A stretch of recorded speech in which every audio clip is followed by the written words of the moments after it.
Radhe Radhe everyone, आप सभी का हमारे चैनल में बहुत बहुत स्वागत है। एकादशी कब है? ये है कुंवार का महीना। तो कुंवार की कृष्ण पक्ष की एकादशी को कहते हैं इंदिरा एकादशी। तो इस बार 17 सितंबर को एकादशी का व्रत किया जाएगा। पारण का शुभ समय मैं आगे आपको लास्ट में बता दूंगी। इसमें कौन से भगवान की पूजा की जाती है और ये एकादशी पड़ती है पितृ पक्ष की एकादशी होती है। तो बहुत ही विशेषता है इस एकादशी में। इस एकादशी के दिन आप जो है ना अपने पितरों के नाम का तर्पण करें। जिन पितरों को मोक्ष प्राप्त नहीं हुआ होता तो उनके नाम का अगर आप तर्पण करते हैं तो उनको मोक्ष की प्राप्ति होती है।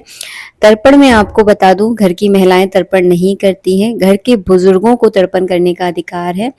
आपके ससुर हैं तो उनको करना चाहिए। अगर आपके ससुर की डेथ हो गई है तो आपके हस्बैंड जो है ना तर्पण कर सकते हैं। तर्पण में बड़े छोटे का कोई महत्व नहीं होता। घर के सभी सदस्य तर्पण कर सकते हैं, लेकिन पिता के होते हुए बेटा तर्पण नहीं करता है और महिलाओं को तर्पण करना निषेध है। इसका मतलब ये नहीं है कि बेटियां तर्पण कर सकती हैं, बेटियां तर्पण नहीं करती हैं। तो बस इस कुछ नियमों का आपको पालन करना है। और एकादशी के व्रत में कोशिश कीजिए आप अपने पति से या अपने ससुर से बोलिए कि अपने पितरों के नाम का आप तर्पण जरूर करें। तर्पण का वीडियो ऑलरेडी मेरे चैनल पर है, उसमें एकदम विस्तार रूप से हमने आपको बताया है कि तर्पण किस प्रकार किया जाता है। इस एकादशी का व्रत जो है ना पितरों के मोक्ष के लिए किया जाता है। हो सके तो इस एकादशी में बिल्कुल भी आपको फलाहार वगैरह नहीं करना चाहिए, अगर आपके शरीर के अंदर इतना सामर्थ्य है तो। अगर आप नहीं रह सकते तो आप फलाहार जो है ना करें, और कोशिश करें कि बिना नमक का फलाहार आपको करना है इस एकादशी में, क्योंकि पितरों के मोक्ष के लिए एकादशी का व्रत किया जाता है। इसके बाद इस एकादशी में यानी इंदिरा एकादशी में आपको भगवान शालिग्राम की पूजा करनी है। अगर आपके पास भगवान शालिग्राम नहीं है तो आप भगवान विष्णु के किसी भी रूप का इस एकादशी में पूजन कर सकते हैं, जैसे कि लड्डू गोपाल का, भगवान विष्णु का, श्री राम का। इस तरह से जो है ना पूजन किया जाता है। तो मेरे पास भगवान शालिग्राम है। और हाँ, पूजा करने से पहले मैं एक बात आपको बता दूं, शालिग्राम की पूजा औरतों के लिए करने के लिए निषेध है, जो शास्त्र कहता है। मैं तो खैर करती हूँ क्योंकि पंडित जी अक्सर बाहर रहते हैं, तो फिर पूजा होगी ही नहीं अगर मैं नहीं करूंगी। तो फिर मैं तो शुरू से करती हूँ। तो अगर आप करती हैं तो कर सकती हैं, अगर आप नहीं करती हैं तो फिर ना करें। कुछ चीज़ों का आप थोड़ा ध्यान रखें। जो मुझे पता है वो मैं वीडियो के तहत आपको बता देती हूँ। और फिर यहाँ पे मैंने स्नान करा दिया है, कच्चे दूध से स्नान करवाना है। उसके बाद जो है ना अंग पोषण किया, इत्र लगा दिया। और भगवान शालिग्राम की पूजा में आप कुछ करो ना करो, हाँ, दो तीन चीज़ों का विशेष ध्यान रखो। पहली बात, भगवान शालिग्राम को इस तरह के गोल आसन पर ही विराजमान किया जाता है। बिना आसन के भगवान शालिग्राम भगवान को जो है ना आप पहली बात तो विराजमान कर नहीं पाओगे क्योंकि उनको लेटा दोगे।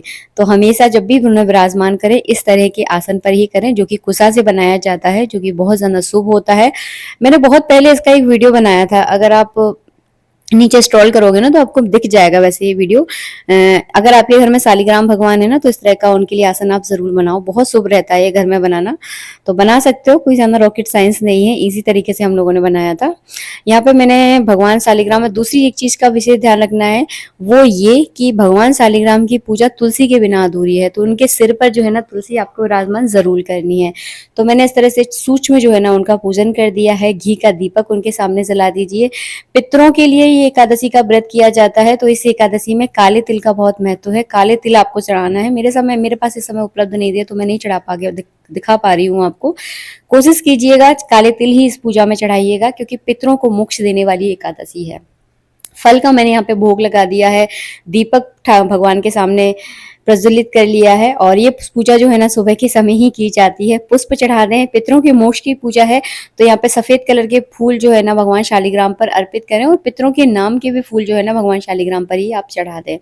इसके बाद जो है ना आपको इस तरह से धूप और दीप दिखाना है। इसके बाद जो है ना आपको कथा पढ़नी है। तो अपने सीधे हाथ में तुलसी दल ले लें, 11-21 रुपए दक्षिणा ले लें, थोड़े से काले तिल आपको अपने हाथ में रखने हैं और इंदिरा एकादशी की कथा पढ़नी है।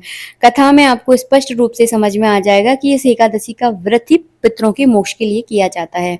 इसके बाद आज के दिन काले तिल और गुड़ का जो है ना भोग लगाया जाता है। इस व्रत में एक टाइम जो है ना गुड़ और काले तिल ही ग्रहण किए जाते हैं। वैसे तो कथा में लिखा हुआ है कि ये जो व्रत है ना बिना कुछ खाए पिए किया जाता है, लेकिन फिर आप कुछ खाओगे पियोगे नहीं तो आपका शरीर ही काम नहीं करेगा, तो ऐसा नहीं हो सकता ना।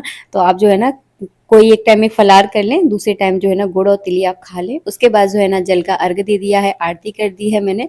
तो इस तरह से जो है ना इंदिरा एकादशी का व्रत किया जाता है। अब मैं आपको पारण समय बता रही हूँ।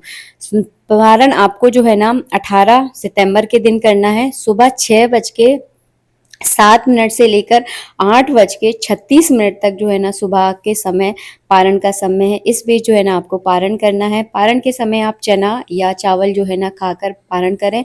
और दान क्या करना है, तो दान इस एकादशी में गुड़ और तिली का ही किया जाता है। और द्वादशी लगने से पहले ही एकादशी का पारण जो दान पुण्य होता है वो किया जाता है। तो आप चाहे तो एकादशी वाले दिन कर दें, नहीं तो सुबह जल्दी अगर उठते हैं तो 5 बजे जाकर मंदिर में गुड़ और तिली दान जरूर कर कर आए, ताकि आपके पितरों को जो है ना मोक्ष की प्राप्ति हो। आशा करती हूँ वीडियो अच्छा लगा होगा। राधे राधे, जय श्री राधे।